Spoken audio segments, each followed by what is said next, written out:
안녕하세요. 네, 식사 맛있게 하셨죠? 아유, 올라오니까 더 좋은데요? 아까보다 훨씬 올라왔죠? 예, 키가 큰 게 아니고, 봉사장님께서 발판을 해주셨어요. 예, 그래서 더 좋네요. 우리, 인천 계양교회에 이렇게, 말씀을 하게 됐는데, 오전에 좀, 영월교회 말씀을 너무 길게 했던 것 같아요. 예, 하다 보니까 길어져가지고 좀 드릴 말씀을 좀 못 드렸던 것 같아요. 그래서 이해해 주십시오. 예, 그래도 에베소서 한번 읽어보면서 하나님이 또 알려주실 겁니다. 오늘은 지금은 이제 우리 학부모 교육을 좀 성경 말씀을 통해 드릴 건데요. 사실 되게 짧아요. 1시간 이렇게 제가 주신 시간인데 이제 3시까지는 정확히 이제 마칠 겁니다. 근데 보통 학부모 교육 하려면은 최소한 2시간은 말씀을 드려야 되는데 1시간으로 좀 이렇게 짧게 압축해서 말씀을 드릴 테니까요. 졸지 마시고 제일 졸린 시간이잖아요. 잘 들어주시면 좋겠습니다. 근데 우리 인천 계양교회가 원래 그래요? 이렇게 잘 들으세요? 원래 그래요? 되게 그 집중도가 너무 좋고 막 이렇게 막 쓰려고 막 또 준비하고 계시니까 부담스럽네요. 너무 되게 좀 인천 계양교회가 보니까 되게 좀 잔잔한 가운데 되게 강하고 집중하시는 것 같아요.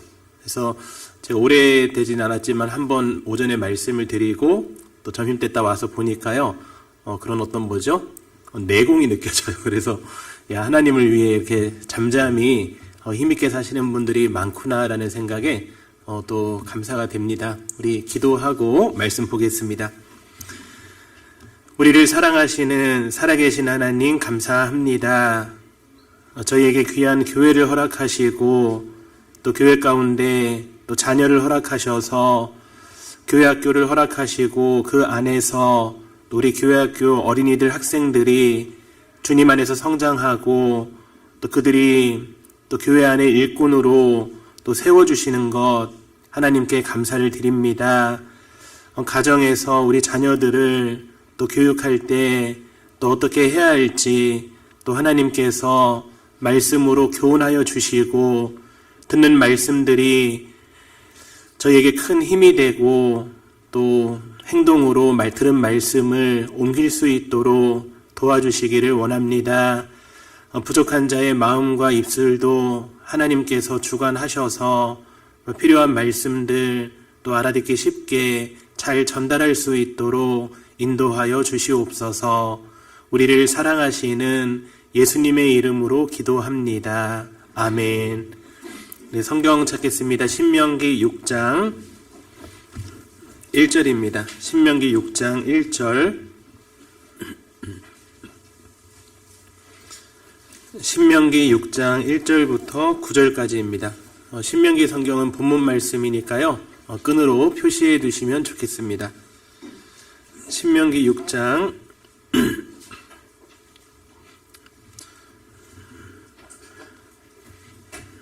1절부터 2절까지를 같이 읽어보겠습니다.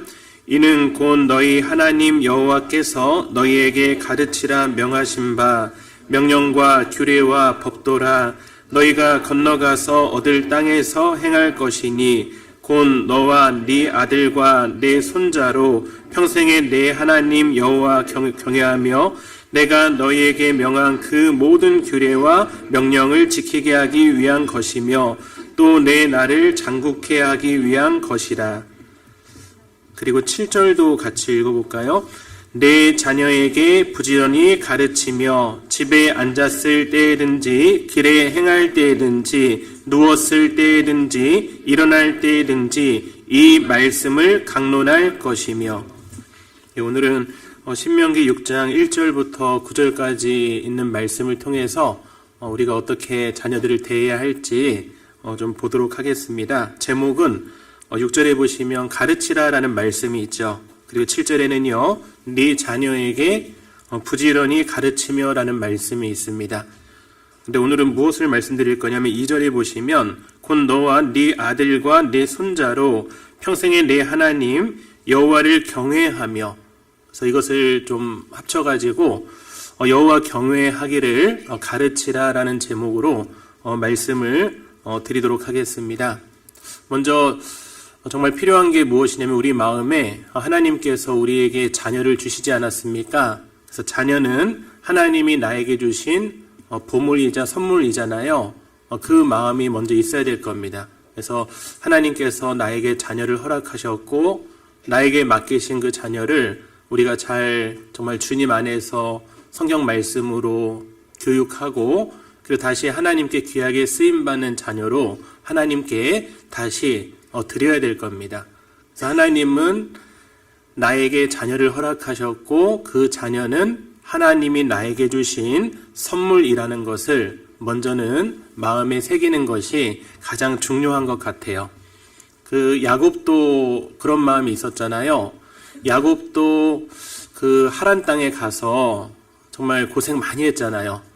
낮에는 더위와 싸우고 밤에는 추위와 싸우고 눈 붙일 겨를도 없이 한 20년간을 고생했습니다. 그곳에서 아들 11명을 주셨고 딸 1명을 주셨죠. 어려운 가운데 그 자녀들을 하나님이 허락하셨고 그리고 다시 이스라엘 땅으로 돌아갈 때 형 에서를 만나게 되죠. 형 에서에게 야곱은 이렇게 말합니다.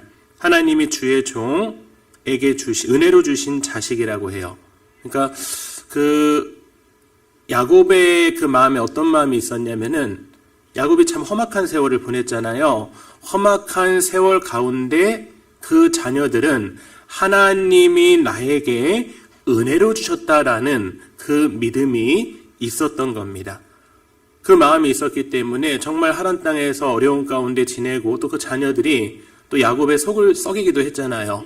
참 그런 죄를 짓기도 하고 그런 가운데에서도 시간이 지나서 그들은요 12지파의 조상이 되게 됩니다. 우리랑 비슷한 것 같아요. 우리도 교회 안에 들어왔고 교회 안에서 우리의 자녀들이 성장을 하고 또 그 가운데 많은 어려운 일이 있잖아요.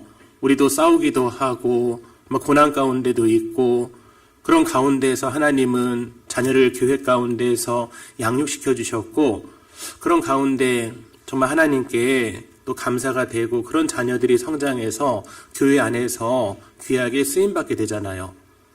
저 이번에 이제 영월에 가면서 되게 감동이 됐던 것은 이제 그런 게 감동이 됐어요. 뭐냐면 저희 아이들이 초등학교 1학년, 3학년 때 이제 안산교회로 발령이 나서 서울 서북교회에서 안산교회로 옮겼거든요. 그래서 만 8년 열흘을 이제 안산교회에서 보냈습니다.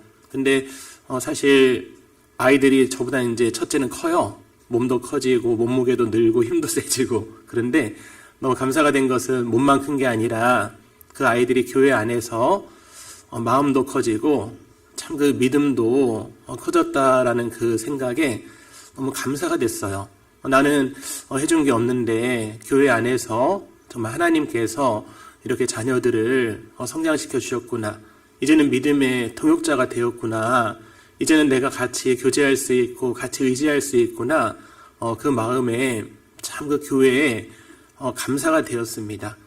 그러면서 마음에 드는 생각은 이 자녀들이 정말 청년이 되고 앞으로 교회 안에서 정말 귀하게 쓰임받도록 또 하나님께 드려야 되겠다라는 그러한 생각을 또 해보게 됩니다. 여기에 계신 모든 분들의 자녀들도 똑같아요. 정말 하나님이 나에게 주신 거고요. 그 자녀들을 잘 양육해서 정말 주님의 자녀로 돌리는 것이 우리가 할 일이라 생각이 듭니다. 그렇게 야곱도 그 자녀는 하나님이 주신 정말 선물이라는 그런 믿음이 있었고 요셉도 마찬가지였습니다. 창세기 48장 9절에 보면요. 하나님이 여기서 내게 주신 아들들이니이다. 그 에브라임과 므낫세를 보면서 하나님이 여기서 내게 주신 아들들, 그러니까 하나님의 주셨다라는 말씀을 하고 있습니다. 그러니까 자녀는 하나님이 나에게 주신 선물인 거예요. 우리 많이 읽었잖아요. 시편 127편 3절. 자식은 여호와의 주신 기업이요 태의 열매는 그의 상급이로다. 자식은 하나님이 나에게 주신 기업입니다. 저도 좀 대기업을 갖고 싶었어요. 원래는 자녀 4명 꼭 낳고 싶었거든요. 근데 안타깝게도 2명 낳고 포기를 했어요. 예. 원래 제가 혼자 자랐기 때문에 좀 대가족이 필요했는데 근데 만족합니다. 예, 2명 있어도 그래도 한 중견기업은 됐기 때문에 그래도 그 아이들 하나님 맡기셨기 때문에 정말 좀 부족하지만 좀 교회 안에서 잘 성장하게 해달라고 기도하고 그렇게 살아가고 있습니다. 그래서 자녀는 하나님이 나에게 주신 선물이라는 것을 우리 모두가 마음에 새겨야 할 겁니다. 그리고 6장 7절에 보시면 내 자녀에게 부지런히 가르치라라고 되어 있죠. 그래서 처음에 이제 자녀를 낳고 나면요, 정말 자녀에게 무엇을 가르칠까, 어떻게 가르칠까 막막해요.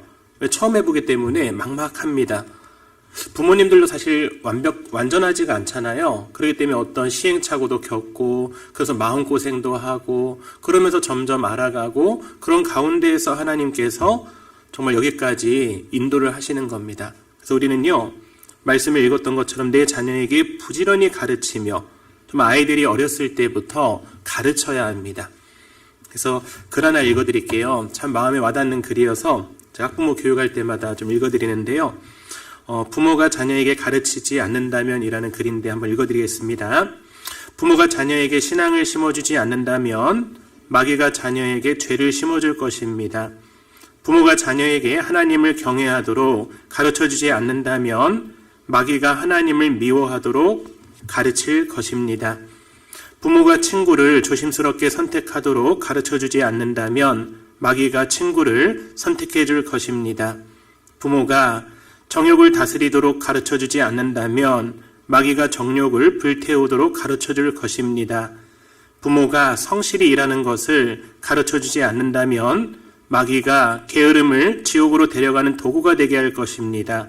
부모가 재물의 사용법을 가르쳐주지 않는다면 마귀가 방탕한 생활에 다 협의하도록 가르쳐 줄 것입니다. 부모가 이웃을 사랑하도록 가르쳐주지 않는다면 마귀가 자기 자신만을 사랑하도록 가르쳐 줄 것입니다. 부모가 자녀에게 가르칠 것을 가르쳐주지 않는다면 마귀가 자녀에게 자신의 것을 가르쳐 줄 것입니다. 그래서 우리는 하나님이 맡겨주신 기업, 그 보물에게 정말 부지런히 가르쳐야 됩니다. 정말 어릴 때부터요. 잠언 22장 6절에 이런 말씀이 있죠. 마땅히 행할 길을 아이에게 가르치라. 그리하면 늙어도 그것을 떠나지 아니하리라라는 말씀이 있습니다. 그러니까 어린 아이들에게 태어날 때부터 마땅히 행할 것을 정말 가정에서 잘 가르쳐야 됩니다. 그래서 지금까지 말씀드린 것은 자녀는 하나님이 주신 기업이다라는 거, 그리고 또 하나는 자녀에게 부지런히 가르쳐야 된다라는 거. 그것도 오늘 제목이 뭐였냐면요, 6절에 가르치라, 그리고 2절에 6장 1절 2절에 보면 여호와를 경외하며 라는 말씀 읽었잖아요. 그럼 그 하나님이 주신 기업인 자녀에게 가르쳐야 되는데 오늘 제목 여호와 경외하기를 가르치라. 그래서 여호와 경외하기를 가르치라라는 말씀을 지금부터 조금 생각해 보겠습니다. 여호와 경외가 무엇인가? 공경할 경, 두려워할 외입니다. 그래서 마땅히 두려워할 자를 두려워하고 또 하나님을 최고로 여기며 살아가는 것, 그것을 우리는 자녀들에게 가르쳐야 될 겁니다. 그래서 여호와 경외를 가르치자라는 제목으로 오늘 말씀드릴 건데 좀 막연하잖아요. 그래서 자세하게 우리가 여호와 경외하기를 어떻게 가르칠 것인가, 그것에 대해서 조금 보도록 하겠습니다. 여호와 경외하기를 어떻게 가르칠 것인가. 첫 번째는요, 그 보이는 위아래 질서를 통해서 하나님 경외하는 것을 가르치는 겁니다. 이 세상에서도 여러 질서가 있지 않습니까? 학교에서는 선생님과 제자의 질서가 있습니다. 또 그 선배가 있고 후배가 있잖아요. 군대 가면 또 선임이 있고 후임이 있습니다. 또 직장에서도 또 직장 상사가 있고 그리고 직원들이 있고, 이 나라 가운데도 대통령이 있고 국민이 있고 정말 교회 안에도 그런 질서가 있는 겁니다. 그 보이는 위아래의 질서를 알아야지만이 정말 만왕의 왕이신 하나님, 정말 그 하나님에 대해서 알게 되고 나의 위치를 알게 되는 겁니다. 그런 질서를 우리 자녀들에게 정말 보이는 위아래 질서를 가르치는 것이 먼저는 중요할 거예요. 여기 표시해 두시고 누가복음 7장 보겠습니다. 찾아볼게요. 누가복음 7장 2절입니다.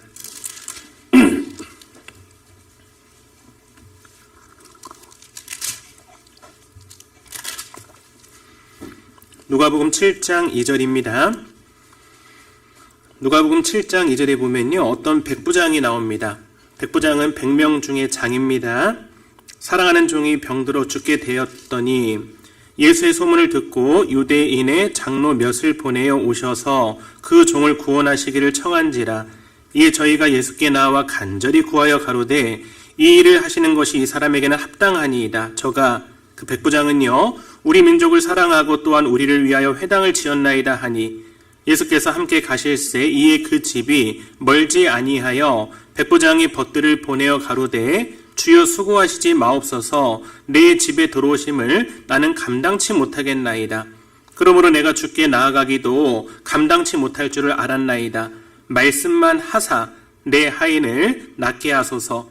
저도 남의 수하에 든 사람이요 제 아래에도 군병이 있으니 이더러 가라 하면 가고 저더러 오라 하면 오고 제 정도로 이것을 하라 하면 하나이다. 백부장은 100명 중에 장이었잖아요. 100명을 움직이는 겁니다. 백부장의 말 한마디면은 100명이 움직이는 거예요. 천부장은요 1000명을 움직입니다. 천부장이 말 한마디 하면 1000명이 움직이는 거예요. 로마 황제는요 엄청난 말의 힘이 있습니다. 로마 전체를 움직이는 거예요. 백부장은 그 보이는 질서 가운데 예수님이 어떤 분이시고 예수님이 말씀만 했을 때 어떠한 능력이 나타나는 것을 마음속에 알고 있었던 거예요. 그래서 그런 보이는 질서 가운데 정말 하나님의 능력, 하나님의 말씀의 능력을 우리가 믿을 수 있는 겁니다. 전도서 5장 8절에 이런 말씀이 있어요. 높은 자보다 더 높은 자가 감찰하고 그들보다 더 높은 자들이 있음이니라. 그렇죠. 높은 자들이 있고 더 높은 자가 있습니다. 백부장은 그걸 알았던 거예요. 백부장 위에 천부장이 있고 정말 천부장 위에 로마 황제가 있고 정말 만왕의 왕이신 하나님의 위치를 알았고 그러한 질서 가운데 하나님의 말씀이 얼마나 힘이 있는지 알았던 거예요. 우리 시대는요 질서가 무너져가는 시대입니다.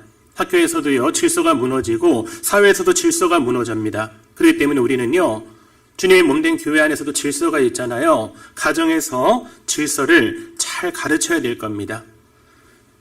이전에 스승님의 그런 그림자도 못 받는다 그런 말은요 지금 아이들한테 이야기해도 잘 통하지가 않잖아요. 근데 우리 교회에서만큼은요 그런 보이는 질서를 잘 가르쳤을 때 그 하나님 앞에서 정말 잘 성장할 수 있을 겁니다. 그래서 자녀들이 하나님 경외를 배울 수 있는 최고의 모임이 어디냐면 바로 가정입니다. 그래서 가정 안에서 질서를 가르쳐야 돼요. 그럼 가정 안에서 어떻게 보이는 질서를 가르치냐면 먼저 부모와 자식 간의 질서를 가르쳐야 됩니다. 레위기 19장 3절에 이런 말씀이 있어요. 부모를 경외하고 나의 안식일을 지키라라는 말씀이 있어요. 그러니까 가정 안에서 부모가 정말 사랑하고 그 자녀들 위에 부모가 있다라는 그것을 알아야 되는 겁니다. 그러니까 부모님을 경외하는 자녀들이요, 나아가서 보이지 않는 하나님도 경외할 수 있는 거예요. 부모님을 경외하지 않는데 보이지 않는 하나님을 경외하기는 쉬운 일이 아닙니다. 그 요한일서 4장 20절에 이런 말씀이 있죠. 보는 바 그 형제를 사랑치 아니하는 자가 보지 못하는 바 하나님을 사랑할 수 없느니라라는 말씀이 있죠. 이것을 오늘 학부모 교육 때 좀 적용을 해본다면 보는 바 부모님도 경외하지 않는데 어떻게 하나님을 경외할 수 있겠습니까? 그래서 우리가 아이가 태어나서 정말 어릴 때부터 부모님을 경외하는 것을 좀 우리가 가르쳐야 될 겁니다. 그래서 어릴 때부터 자녀들이 부모를 공경하는 법을 우리 부모님들이 가르쳐야 될 거예요. 저희 어머니가 되게 좀 어렵게 이렇게 사셨는데 저희 집이 되게 가난했거든요. 단칸방에 화장실이 밖에 있었고 그 화장실 가려면 한참 나가야 됐고 화장실에 앉으면 그 재래식 화장실 있죠.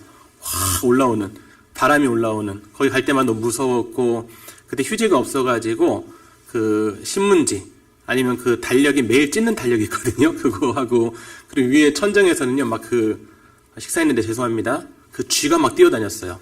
그리고 막 자다 보면은 제 발로 막 뛰어다니기도 하고 그렇게 살았던 집안이었거든요. 그래서 어머니도 일을 안 할 때가 없었고 항상 일하시고 그랬는데 어머니께서 항상 그 아버지 어머니 저희 할아버지죠 가실 때는요 정말 그 최선을 다하셨던 기억이 납니다. 그리고 그 가게에서 이렇게 막 뭐 살 때도 그냥 가득 사셔요. 근데 저 어린 마음에 집에서는 좀 어려운데 이거 하면 집안에 또 타격이 있지 않을까 하면서 어머니가 담으면은 하나씩 뺐던 기억이 나요. 어릴 때. 그때 어머니께서 항상 그런 말씀 하셨어요. 내가 힘들어도 부모님한테는 잘 하는 거라고. 근데 그랬던 그 어릴 때 들었던 말씀이요. 되게 기억에 남고 그것이 참 지금도 기억에 남습니다. 그래서 저도 이제 부모님한테 뭐 그렇게 막 자주 만나고 잘하지는 못하지만 한 달에 한 번씩 아버지 이발을 해드리러 이렇게 아버지 댁에 가요. 근데 가끔 애들을 데리고 가고 아버지랑 식사도 하고 그렇게 하거든요. 근데 애들 볼 때 아버지께 용돈도 이렇게 드려요. 왜냐하면 가르쳐야 되니까. 그래서 지금은 이제 못 간 지가 이제 영월 가면서 몇 달 동안 못 갔는데 그런 것들을 아이들이 어릴 때부터 배우면서 이제 마음에 생각하게 되더라고요. 아, 그렇구나. 보이는 부모님께는 정말 순종해야 되고 최선을 다하는 게 맞는구나. 그래서 우리가 참 그 질서를 가르치는 것이 너무나도 중요한 것 같습니다. 그래서 가정 안에서 정말 어릴 때부터 가르쳐야 될 게 무엇이냐면 높임말인 것 같아요. 우리가 어떨 때 보면은 자녀들에게는 아이고 그랬어요 하면서요. 그 아내에게는 막 반말해요. 남편이요. 야 하면서. 근데 부부간에 그런 어떤 존댓말을 하고 높임말을 했을 때 그것을 자녀들이 배우고 그러면서 그 높임말 가운데 자연스럽게 질서가 좀 유지되는 것 같습니다. 그리고 식탁 예절이라고 하는데 식탁에서도 정말 부모님이 먼저 숟가락을 든 후 자녀들이 들고 그리고 맛있는 것 있으면 누구 먼저 드셔야 돼요? 오늘 배웠죠. 교회에 대해서 배웠잖아요. 우리 가정도 남편이 아내의 머리잖아요. 그렇기 때문에 남편부터 숟가락을 들고 그리고 이렇게 해야 되는데 이런 것들 작은 것부터 무너지면요. 질서를 배울 수가 없습니다. 그래서 예를 들어서 치킨 한 마리 시켰어요. 저희 집은 4명입니다. 아들 2이에요. 그럼 치킨 한 마리 시키면 다리가 몇 개예요? 2개죠. 다리를 누가 먹어야 될까요?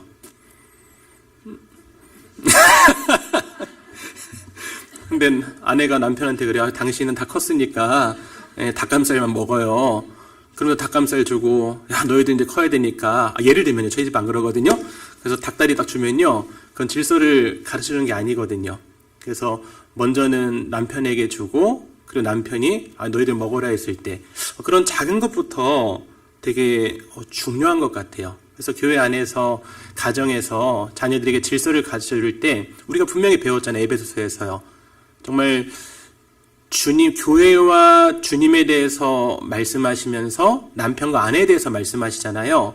그래서 그 질서 가운데 평화가 있는 겁니다. 그러니까 그 질서 가운데 정말 남편을 더 위해주고 바보 온달과 평강공주. 혹시 우리 남편이 조금 그래도 정말 세워주고 도와주고 먼저 위해주고 하는 것이 우리 자녀들에게 정말 큰 교육이 되는 겁니다. 그래서 밥 먹을 때 특히 또 어린 아이들 막 숟가락 들고 막 쫓아다니면서 먹으라 하지 마셔요. 그냥 안 먹으면은 그래 먹지 마 하면요 이제 뒤로 지나가면은 배고프면 다 오더라고요. 그리고 밥 먹는 것도 좀 속도를 맞추는 게 중요한 것 같아요. 아이들에게 부모님이 먹는 거 다 보고 같이 또 빨리 먹으면 같이 교제하고 일어나야지 먼저 일어나는 건 아니다. 그 어릴 때부터 가르치니까요. 이 아이들이 배가 고파서 또 식욕이 좋아서 빨리 먹지만 또 기다리고 같이 기다려주고 그러면서 식탁 위에서 교제가 되고 그러면서 참 이게 가정 분위기가 밝아지고 그러한 가운데 질서를 배웁니다. 유대인들은 식사를 할 때 이렇게 초대를 하면요. 한 3대가 모여서 같이 식사하더라고요. 그래서 한 2시간 정도 이렇게 이야기를 합니다. 저도 이스라엘에 좀 있을 때가 있었거든요.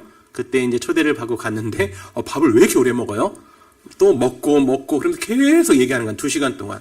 그러면서 할아버지부터 손자까지 같이 여러 가지 이야기를 하면서 거기서 나누는 많은 말들 가운데 서로 하나가 되고 또 그런 가운데 질서를 배우고 그것도 우리도 그런 걸 통해서 좀 배워야 되겠다라는 생각이 듭니다.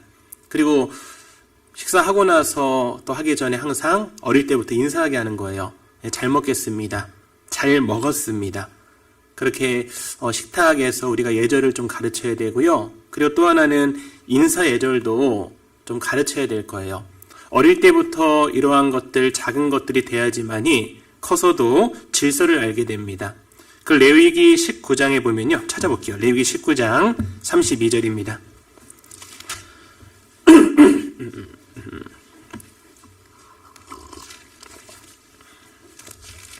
레위기 19장 32절입니다.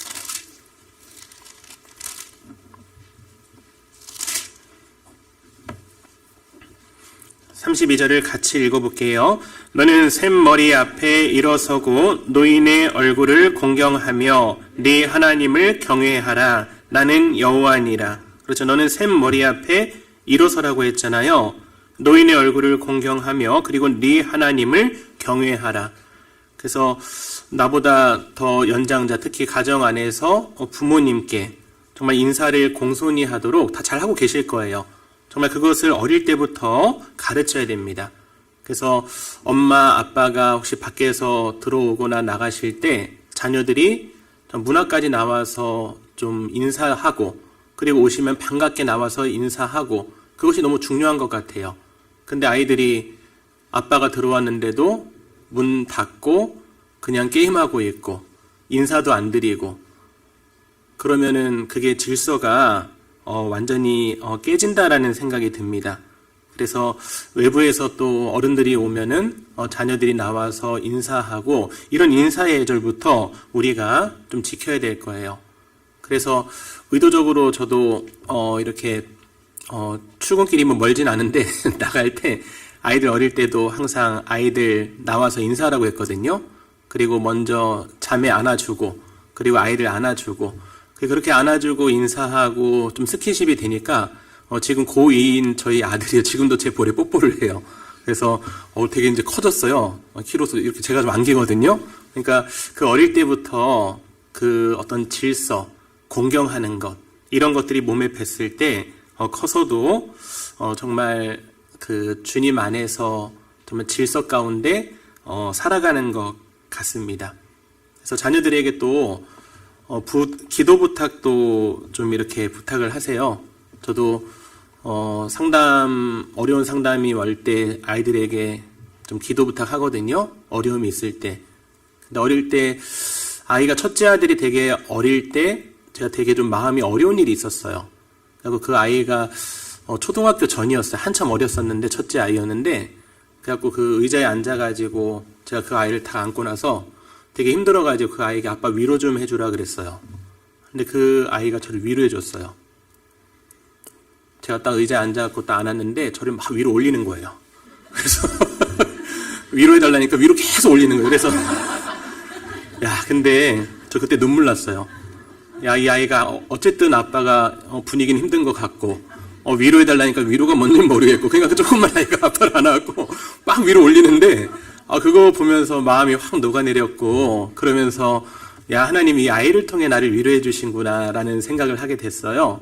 그래서 참 어릴 때부터 아이들과의 질서도 있고 그리고 좀 가르쳐주고 그리고 부모를 돕도록 이렇게 많이 좀 부탁을 하는 것도 좋을 것 같아요. 그래서 좀 청소도 하는 거 가르쳐주고 좀 설거지도 하고 그래서 아이들 설거지하면요 엄마들이 어때요? 만족하십니까? 속 터집니까? 아주 속 터져버리고 오히려 더 할 일이 많아져요. 근데 어릴 때부터 시키는 것이 중요한 것 같아요. 저희 집에 그때 열대어 제가 얘기했잖아요. 열대어 해갖고 어저께 얘기했구나. 열대어를 한 학생이 줘가지고 집에 열대어를 기르기 시작했는데 그 구피라는 건데 왜 이렇게 새끼를 많이 낳는지 몰라요. 그래가지고 어항이 2개가 되고 그랬을 때 아이들이랑 같이 어항 청소를 했습니다. 그래서 어항에 있는 거 일단 제가 들고 가서 아이들에게 다 열대어 잡아서 일로 놀라고 하고 조금만 서로 뭘 하겠어요. 막 죽이기도 하고 막 하는데 그냥 맡겼어요. 속이 터져도 맡기는 거예요. 그래서 아이들에게 맡기고 했을 때 정말 부모를 위해 내가 무엇인가를 도와줘야 되는구나, 그런 것도 배우는 것 같아요. 목욕탕 가서도요, 그 어린 아이들이랑 같이 가서 아빠 등 밀라고 했어요. 근데 밀면 때 나와요, 안 나와요? 등만 아파요. 막 계속 미는데 등이 너무 아픈 거예요. 근데 아이고 잘했다 하고 다시 밀거든요. 그러니까 어릴 때부터 이렇게 부모님에게 공경하고 도와주는 것을 배우는 게 중요한 것 같아요. 이번에 안산교회가 그 건축을 지금도 하고 있거든요. 그래서 제가 영월로 가기 전에 12월 달에 이제 그 생활관은 다 건축이 되어서 이제 전도인은 12월 달에 다 이사를 했습니다. 그래서 4월에 이제 건축이 다 완공이 되는데 그때 1년 동안 밖에 나가서 살았어요. 근데 나가서 산 집이 너무 추워가지고 거기에 뽁뽁이를 붙였어요.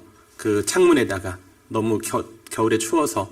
근데 그거 아들들에게 좀 부탁을 했거든요. 이렇게 얼마 사이즈 재가지고 요거 잘라라, 그리고 붙여라. 잘 붙였을까요? 난리가 났어요, 아이들이. 그냥 막 그 뾱뾱이를 붙였는데 막 한 뼘이 모자르고 막 해갖고 되게 좀 자매가 걱정을 많이 하더라고요. 그래서 그냥 놔둬라, 우리 금방 또 이사 갈 거 아니냐. 그래갖고 그냥 맡겼어요. 그래서 아이들이 뽁뽁이를 다 붙였어요. 근데 그렇게 하면서 아이들도 좀 기쁨을 누리고 항상 마음에 그렇구나, 집안일은 같이 하는 거구나, 부모님을 도와드려야 되는구나, 이런 것들이 어릴 때부터 심어지는 것 같습니다. 그래서 결혼 기념일이 되면 아이들한테 꼭 받으셔요. 선물해줘. 그래서 편지도 받으시고 그렇게 공경하는 것을 하나하나 배워가면서 질서를 알게 되고 그런 가운데 보이지 않는 하나님을 또 공경하게 되는 겁니다. 그래서 가정 안에서 그런 질서를 가르치는 것, 그게 너무나도 중요합니다.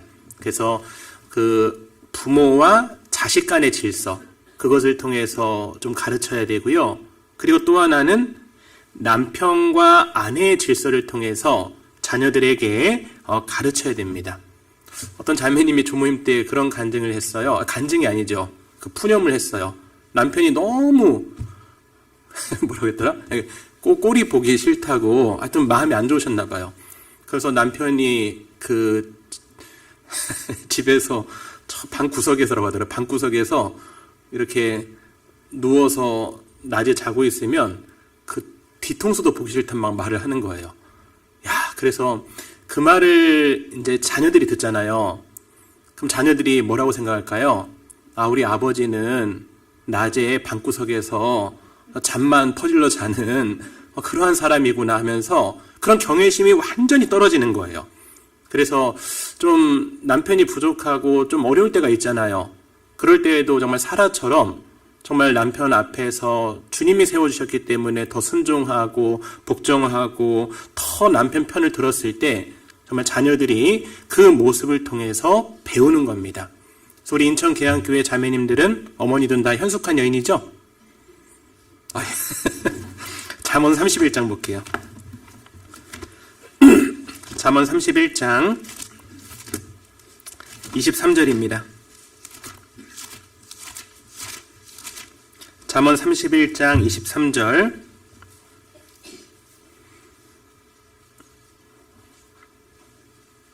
어, 10절부터 제가 읽어드릴게요. 누가 현숙한 여인을 찾아 얻겠느냐? 그 값은 진주보다 더하니라. 현숙한 여인은요, 현숙한 아내는 그 값이 진주보다 더하다라고 말씀하고 있습니다. 그리고 31장 23절에 보시면요, 그 남편은 그 땅의 장로로 더불어 성문에 앉으며 사람의 아는 바가 되며, 현숙한 여인은요, 남편을 잘 세워주는 겁니다. 11절입니다. 그런 자의 남편의 마음은 그를 믿나니 산업이 핍절치 아니하겠으며. 그러니까 남편이 그 아내를 바라봤을 때, 내 아내는 현숙한 여인이고 정말 그 값은 진주보다 귀하고 하나님이 나에게 주신 축복이다 라는 마음이 들면 얼마나 좋겠어요. 그래서 참 아내의 역할이 너무 중요한 것 같아요. 정말 부족한 남편 혹일지라도 정말 내가 더 세워주고 주님 안에서 더 기도하고 도와주고 했을 때, 28절입니다. 그 자식들은 일어나 살해하며 그 남편은 칭찬하기를 덕행이는 여자가 많으나 그대는 여러 여자보다 뛰어난다 하느니라.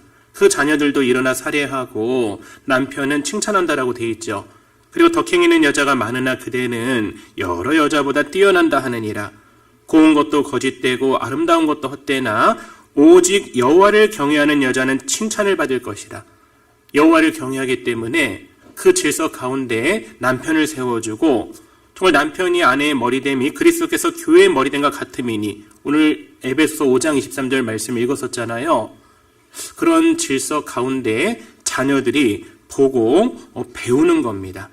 그래서 아내는 남편에게 순종하고, 정말 남편은 정말 예수님께서 교회를 위해 자기 몸을 내어주신 것처럼 사랑했을 때 그 질서 가운데에 평강이 있고 질서 가운데 자녀들은 배우는 겁니다. 그래서 우리가 그 부모와 자녀 간의 질서, 그리고 남편과 아내 간의 질서, 그리고 또 하나는요, 그 자녀들 간의 질서도 부모님들이 잘 세워줘야 됩니다. 그래서 저희 아이들은 2살 터울인데 둘째가 이렇게 좀 오를 때가 있었어요. 형한테. 그럴 때 따끔하게 그 질서를 가르쳐 줬습니다. 형이 되게 여리고 형이 마음이 더 넓거든요. 아이고, 이거 말씀 들으면 안 되겠다. 동생도 많이 넓은데 취소해요. 아무튼 조금 성향이 달라요. 그래서 형이 되게 좀 마음이 약해요. 그런데 그런 가운데 질서가 무너지면은 안 되잖아요. 그래서 질서가 무너지면 계속 다퉈요. 그러면 그 가정이 되게 힘들어져요. 그럼 그것을 배워서 나가면요, 똑같이 행동해요. 그래서 제가 자녀들을 이렇게 매를 많이 대보진 않았는데 한번 혼내면은 되게 크게 혼내요. 특히 그 질서가 무너졌을 때. 그랬을 때 정말 마음이 아팠지만 정말 사랑으로 혼냈을 때 그 질서가 세워지는 것을 좀 봤습니다. 그러니까 되게 평화가 있고 질서 가운데 평화가 있는 거예요. 그래서 그 형제 간에 싸우거나 질서가 무너질 때, 어릴 때 그 사랑의 매, 그게 필요합니다. 어릴 때는 그 매 한 대로 되거든요. 근데 이제 중학교, 고등학교가 되면요, 매 10대로도 안 돼요. 그래서 잠언 22장 15절 한번 찾아볼게요. 잠언 22장 15절. 잠언 22장 15절입니다.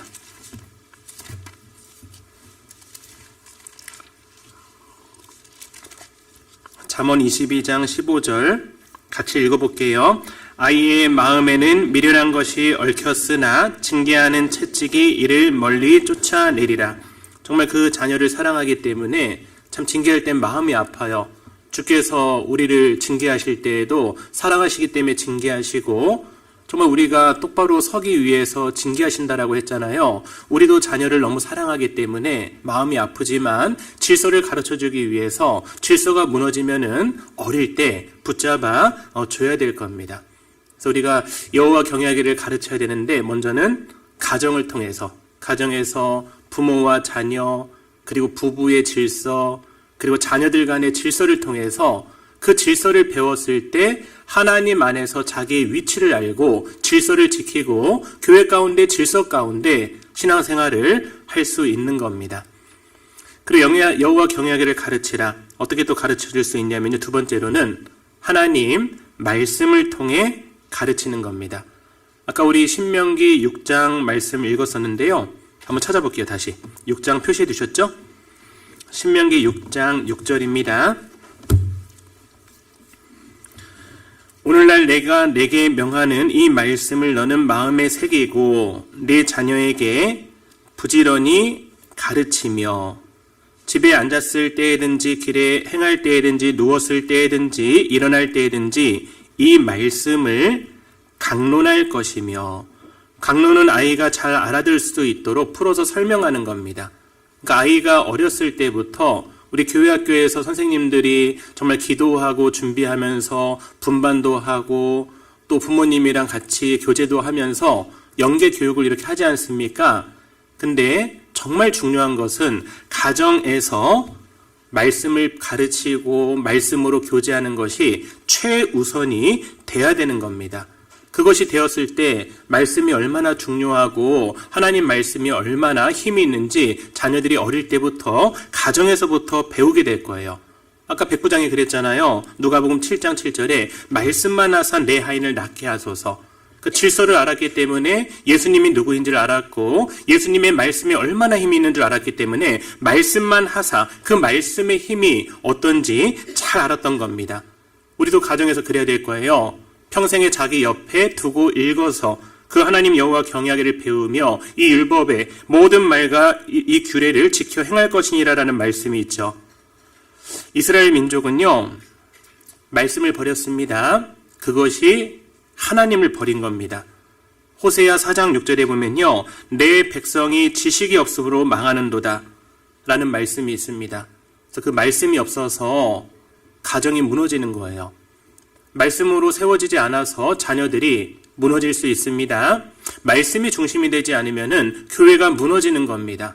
우리는 살아있고 항상 있는 말씀으로 내가 구원받았고 이 말씀을 통해 우리의 마음이 새로워지고 우리의 마음이 소성케 되고 말씀을 통해 계속해서 교회가 성장하고 복음의 역사가 크게 일어나는 겁니다. 근데 거기 최소 단위가 어디냐면요, 가정이라는 거예요. 그래서 내가 먼저 말씀을 읽고 정말 말씀을 준행하려고 노력하고 그리고 가족이 함께 읽고 자녀들에게 하나님의 말씀을 어릴 때부터 가르쳐야 될 거예요. 아이들 교회 학교에 맡겨놓고 주일날 분반 수업하고 또 토요일 때 잠깐 나오고 이걸로는 너무 부족해요. 그래서 어릴 때 부모님이 사실 최고의 분반 선생님이 돼야 될 겁니다. 그것을 위해서 자녀들과 함께 좀 말씀을 같이 읽고 좀 교제하고 고민해야 될 거예요. 집에서부터요. 그 머릿돌이랑 참빗이 너무 잘 돼 있잖아요. 저희도 이제 초등부 말씀을 전할 때 그 머릿돌 말씀을 다 보거든요. 거기 있는 구절 말씀들 다 읽고 그리고 어떻게 아이들에게 말씀을 전할까 정말 기도하고 초등학교 말씀을 준비하는 게 가장 힘들어요. 그 눈높이에 맞춰야 되거든요. 그런데 그 말씀을 내가 준비하고 하면서 하나님이 나에게 주신 참 많은 은혜가 있어요. 배울 게 참 많습니다. 그래서 그 가정 안에서 좀 머릿돌, 참빗 이것을 우리 학부모님들께서 좀 자녀들이랑 같이 좀 풀기도 하고 같이 암송도 하고 그것이 어릴 때부터 하는 것이 너무나도 중요해요. 그래서 우리가 혹 학교에 있는 교과서는 되게 같이 공부하게 하고 학원도 보내고 하는데 정말 하나님의 말씀인 머릿돌 참빗은요 우리가 함께 하지 않는다면요 이것은 조금 하나님 앞에서 합당하지 않다라는 그러한 생각이 듭니다. 암송할 수 있도록 도와주고 그리고 참빗 머릿돌 할 수 있도록 같이 해주고 어릴 때부터 해야 되는 거예요.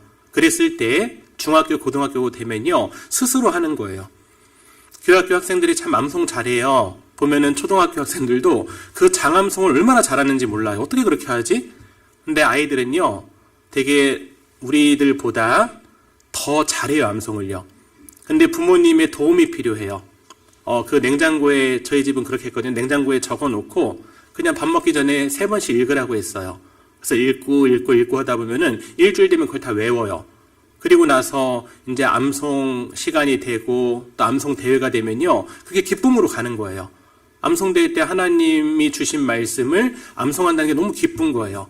그래서 어떤 암송하는 게 어떤 짐이 아니라 정말 내가 하나님께 마음을 드리고 그걸로서 또 힘을 얻고 하는 그런 것이 되게 하기 위해서 가정에서부터 하는 것이 너무나도 중요합니다. 그리고 가정에서 말씀으로 또 교제해야 되죠. 이제 저희 집은 이제 잠언을 읽었었거든요. 잠언을 돌아가면서 읽으면서 어릴 때부터 그 한 말씀 이렇게 좀 마음에 남는 것 얘기해라. 근데 그 초등학교 전 아이들이 뭘 알겠어요. 막 속이 터져버려요, 처음에는. 그리고 뭐 하다 보면은, 근데 어느 순간 이 아이들이 계속 하다 보면은 말씀 하나하나 이렇게 좀 자기가 이렇게 좀 마음에 남는 거 하나하나씩 이렇게 이야기를 해요. 근데 틀린 거는 또 이렇게 같이 바로잡아주고 그러면서 자연스럽게 교제가 돼요.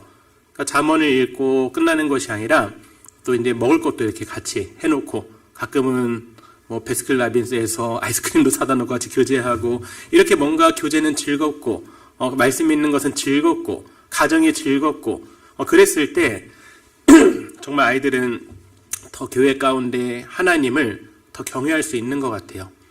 교제하다 보면은 가끔 그런 간증 들어요. 어머니, 아버지가 자녀들이랑 교제하다 보면은 막 속이 터지는. 그러니까 처음에 이제 막 얘기해갖고 얘기했는데 죄를 짓고 있는 거예요, 아들이요.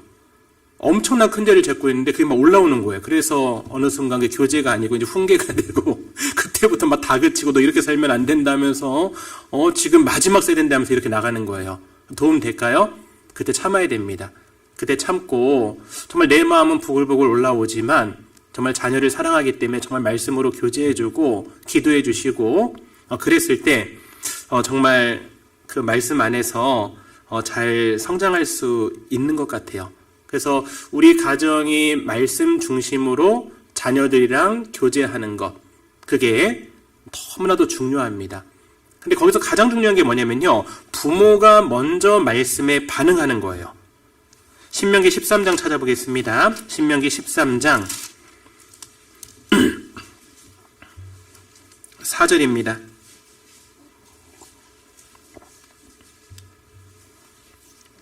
너희는 너희 하나님 여호와를 순종하며 그를 경외하며 그 명령을 지키며 그 목소리를 청종하며 그를 섬기며 그에게 부종하고, 그 명령을 지키며 그 목소리를 청종하고 그를 섬기며 그에게 부종하고라고 되어 있잖아요. 그래서 부모님이 먼저 하나님의 말씀을 읽고 정말 하나님의 말씀에 반응하고 그 말씀을 경외하는 삶을 살았을 때, 정말 말씀대로 살려고 막 노력하는 걸 봤을 때 자녀들도 보고요, 그것을 그대로 배웁니다. 안 보는 것 같지만요, 자녀들은 다 봐요. 너무 놀라워요. 내가 생각하고 있는 것을 자녀들이 다 알아요. 그래서 가끔은 우리가 교회 안에서 말씀에 순종했을 때 성공한 이야기, 하나님이 도와주신 이야기도 자녀들에게 이렇게 같이 좀 이야기하는 게 필요할 것 같아요. 근데 성공한 이야기만 있지 않잖아요. 좀 실패한 내용도 좀 이야기하는 겁니다. 성경에 기록된 모든 사람들은 다 실패를 했어요. 아브라함도 그랬고요, 모세도 그랬고요, 다윗도 그랬습니다. 우리도 마찬가지예요. 부족합니다. 실패한 모습이 있습니다. 실패한 이야기, 징계받은 이야기, 아빠도 사람이기 때문에 죄에 빠졌던 이야기, 이런 것들을 쭉 들으면서 나도 아빠처럼 살아야 되겠다는 것이 아니라, 그런 진솔한 대화 가운데 나도 실수할 수 있지만 다시 일어나서 말씀대로 살아야 되겠다. 그 어려울 때 하나님을 더 의지해야 되겠다. 그런 마음이 드는 것 같아요. 그래서 우리 부모님들이요, 본이 되어야 되잖아요. 정말 말씀을 중심으로 말씀이 지표가 되고 세상 것과 정말 주님의 일 가운데 막 갈등이 될 때가 있잖아요. 그럴 때 내가 우선순위로 말씀에 순종하여 정말 교회를 선택하고 말씀을 선택하는 그 모습을 아이들은 보고 배우는 겁니다. 그래서 특히 부부 간에도 싸울 수 있잖아요. 근데 자녀들 앞에서는 싸우면 안 되겠죠. 자녀들 앞에 싸우지 말고 혹 내가 싸워가지고 마음이 불편하고 하면요, 말씀에 나와 있잖아요. 분을 내어도 죄를 짓지 말며 해가 지도록 분을 품지 말고, 그 말씀에 내가 먼저 순종해야 될 거예요. 그랬을 때 자녀들에게 할 말이 있잖아요. 아빠 그때 욱하는 성질 있는 거 알잖아. 그래서 그렇게 화가 났었는데 말씀에 보니까 해가 지도록 분을 품지 말라고 했어. 그래서 아빠가 그냥 손 내밀었다. 그러니 가정이 되게 화목해졌어. 내가 실패했지만 말씀에 순종한 모습을 보면서 정말 아이들이 나도 말씀에 순종해야 되겠다, 그런 것을 배우게 됩니다. 그리고 여호와 경외하기를 어떻게 가르칠 것인가? 가정을 통해서, 그런 질서를 통해서, 보이는 질서를 통해서, 그리고 두 번째는 하나님 말씀을 통해서, 그리고 이번에는 정말 중요한 거예요. 본을 보이며. 그래서 이것이 저는 가장 중요하다라는 생각이 듭니다. 그래서 전도인의 생활을 하는 것도 참 쉽지 않아요. 왜냐면요, 본이 돼야 되잖아요. 제가 그렇게 살지 않고 말씀을 했을 때 그게 양심이 되게 찔리고 그 말씀엔 힘이 없거든요. 근데 확실한 증인의 말은 힘이 있다고 하는 것처럼 내가 그렇게 살았을 때 힘이 있고 하나님이 역사하시는 겁니다. 그러한 말씀을 통해서 하나님이 교회를 변화시키거든요. 근데 부모님도 마찬가지라 생각이 들어요. 내가 본을 보이지 않고 내가 경험하지 않고 내가 확실한 증인이 아닌데 우리 학생들은, 자녀들은요, 그것을 통해서 배울 수가 없는 겁니다. 그 에스라 7장 10절에 보면 이런 말씀이 있어요. 에스라가 여호와의 율법을 연구하여 준행하며 율례와 규례를 이스라엘에게 가르치기로 결심하였더라.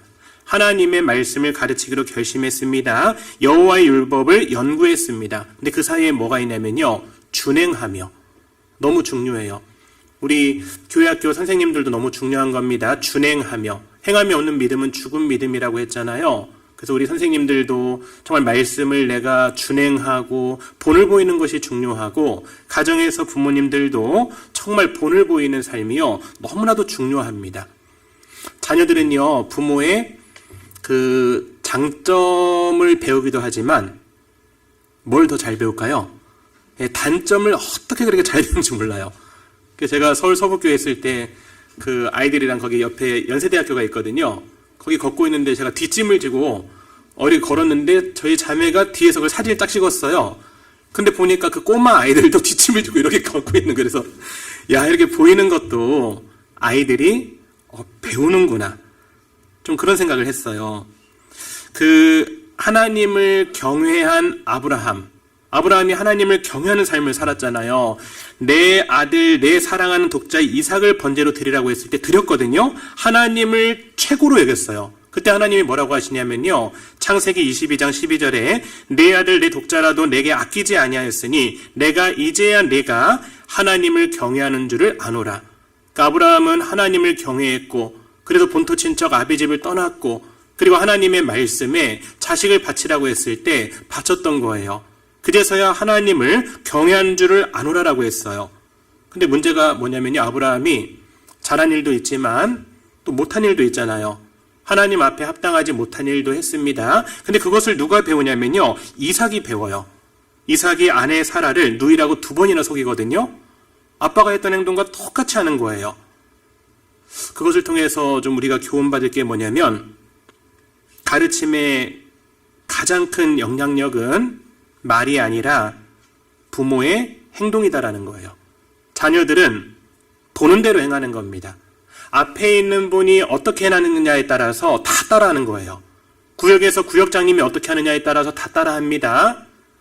교회 안에서도 어떻게 하느냐, 앞장선 분이 어떻게 하느냐에 따라 다 따라해요. 가정도 마찬가지인 것 같아요. 가정의 부모님이 어떻게 하느냐에 따라서, 본을 어떻게 보이느냐에 따라서 자녀들에게도 큰 영향을 끼치는 겁니다. 그래서 부모가 먼저 하나님의 경외하는 삶을 사는 것 너무 중요해요. 아침에 말씀을 붙잡습니까? 핸드폰을 붙잡습니까? 대답하지 마세요. 속으로 얘기하세요.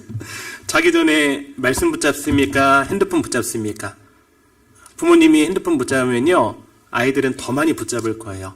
근데 부모님이 어려운 가운데, 바쁜 가운데서도 정말 시간을 내서 하나님의 말씀을 붙잡는 모습 보면서 아이들도 그대로 따라할 겁니다. 어릴 때 저는 자매가 약간 그런 모습이 있었어요. 기도를 하고 있는데 둘째가 가서 안아달라고 아침에 그렇게 막 이렇게 땡깡을 쓰면은 그냥 끝까지 안 안아주는 거예요. 그냥 기도하고 있는 거예요. 그래서 한 번은 얘기했어요. 아니, 아이가 그런데 제대로 알지도 못하는데 어떻게 그럴 수 있느냐라고 좀 했거든요. 근데 아랑곳하지 않고 계속 기도하더라고요. 근데 그걸 몇 번 지나니까 아이가 이제 아는 거예요. 아, 엄마가 기도할 때는 내가 옆에서 뭐 하면 안 되는 거구나. 정말 마땅히 두려워할 자, 마땅히 존경할 자, 그분이 하나님이시구나. 그것을 통해서 나도 어렵고 힘들 때 하나님께 무릎 꿇고 하나님 앞에 기도해야지, 그것을 배우는 것 같아요. 아이에게 그 A4 용지 한 장을 주고 볼펜을 주고 아빠 엄마의 모습을 그려보라고 하는 거예요. 예를 들어서 선생님들 하지 마셔요.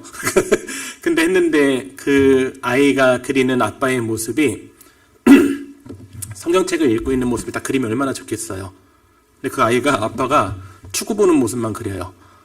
아빠가 혹 바둑에 빠져가지고 바둑하는 모습, 혹은 막 계속 그 게임하는 모습, 그것을 도화지에 그린다면요, 얼마나 부끄럽겠습니까?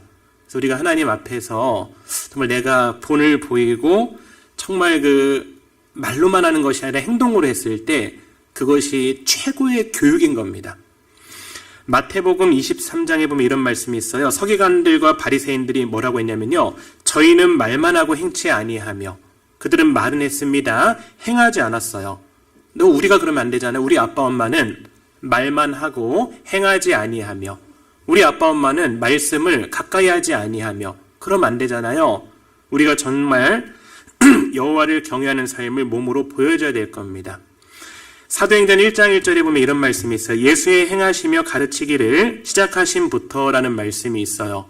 예수님도 행하셨고 그리고 가르치셨던 겁니다. 그래서 여호와 경외하기를 우리는요, 본을 보이며 가르쳐야 됩니다. 그리고 또 하나 중요한 게 뭐냐면요, 꾸준히 가르치는 거예요. 신명기 6장 돌아가겠습니다. 신명기 6장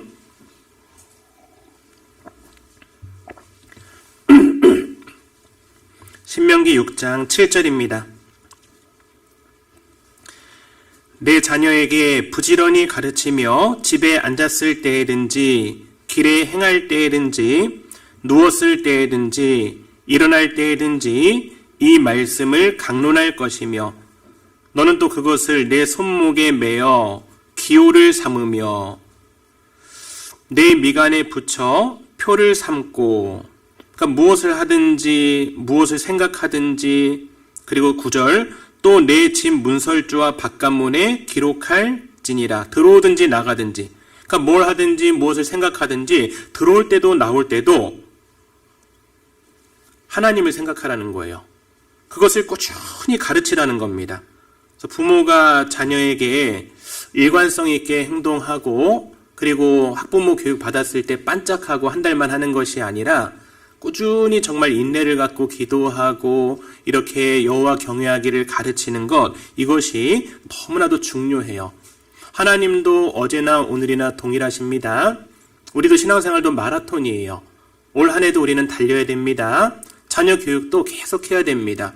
그러기 위해서 정말 학부모 교육할 때만 반짝하는 것이 아니라 어떤 일관성을 갖고 꾸준히 가르치는 것이 너무나도 중요해요. 부모님이 이랬다 저랬다는 것이 아니라 부모님이 본이 되어서 꾸준히 하나님을 경외하는 삶을 살았을 때 그것을 자녀들은 배우는 겁니다. 욥기 23장 찾아볼게요. 욥기 23장 12절입니다.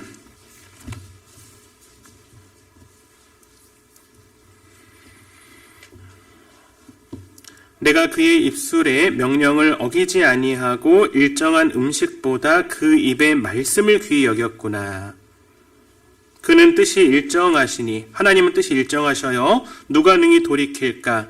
그 마음에 하고자 하시는 것이면 그것을 행하시나니. 그런즉 내가 작정하신 것을 이루실 것이라. 이런 일이 그에게 많이 있느니라. 하나님은 일관성이 있습니다. 그리고 지속성이 있습니다. 우리도 그래야 될 거예요. 꾸준히 가르치고 자녀가 교회 안에서 든든히 세워지고 교회 안에서 일꾼이 될 때까지, 또 가정을 이루어서 또 자녀를 낳을 때까지 우리는 계속해서 일관성 있게 기도하고 꾸준히 자녀에게 본을 보이며 살아야 될 겁니다. 그래서 오늘 본문 말씀 다시 돌아갈게요. 신명기 6장 1절입니다.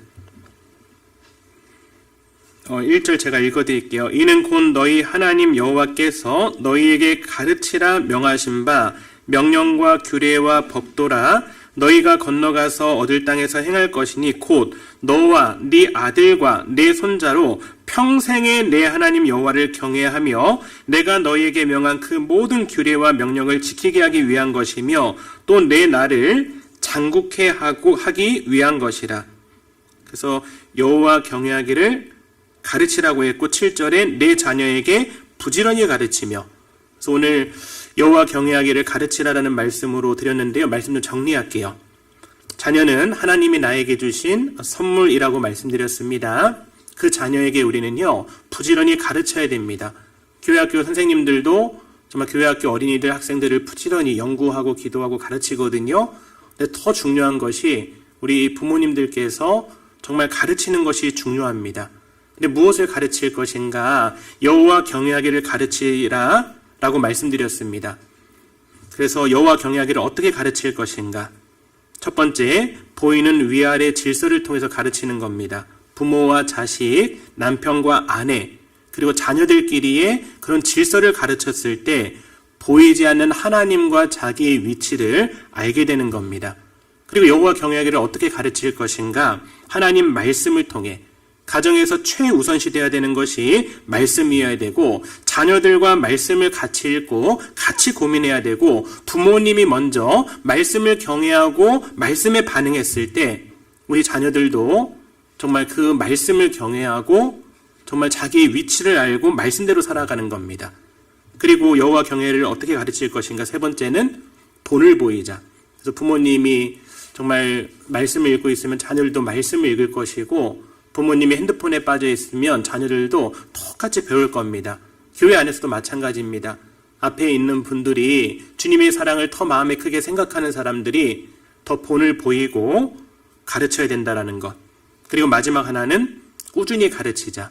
하나님도 꾸준히 일정하시잖아요. 그 뜻이요. 우리도 마찬가지입니다. 자녀들이 성장할 때까지, 야곱의 자녀들이 성장하기까지 많은 고난도 있고 마음도 근심도 하고, 우리 아마 여기 계신 부모님들 중에서도 그런 근심 가운데 계신 분도 있고, 그 어릴 때 자라던 자녀들이요, 지금은 세상에 나가 있는 혹 자녀들이 있을 수 있습니다.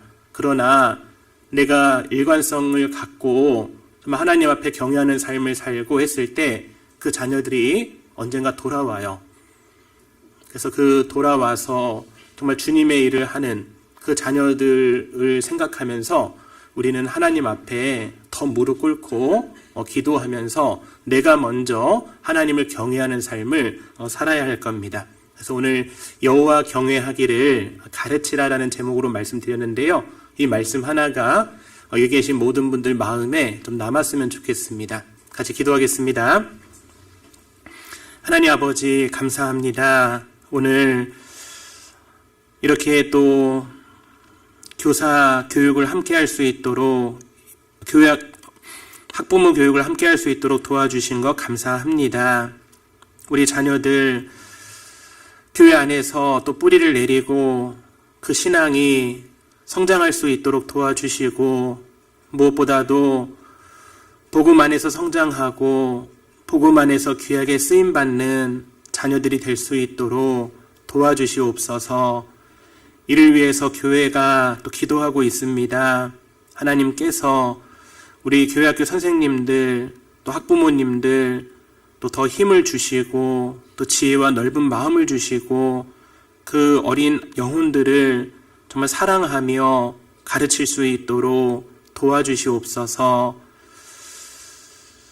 오늘 귀한 시간 함께 교제케 하여 주신 하나님께 감사를 드립니다. 또 앞으로 있을 또 교제 가운데에도 또 인도하시고 또 도와주시옵소서. 우리를 사랑하시고 우리를 구원하여 주신 예수님의 이름으로 기도합니다. 아멘.